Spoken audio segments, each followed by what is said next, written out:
But I do want to say, because obviously I have seen the movie, and it's definitely not the first instance of a portrayal of Maria Callas as saying, "Oh, Onassis forbade me to sing."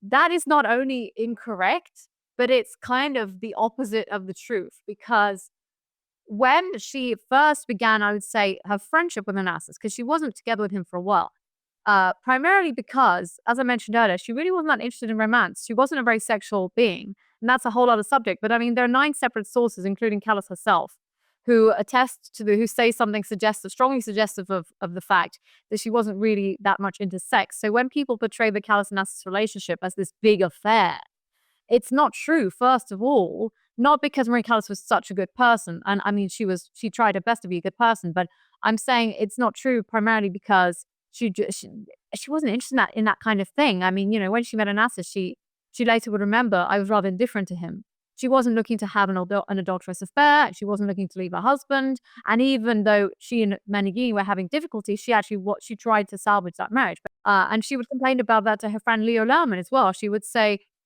"He's so stubborn.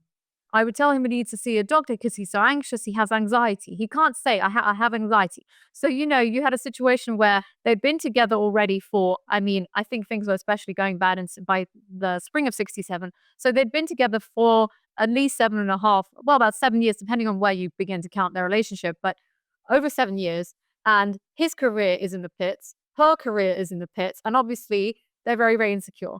So she eventually dumped him because they were tired of each other, and she herself remembered, in reference to the relationship, familiarity breeds contempt.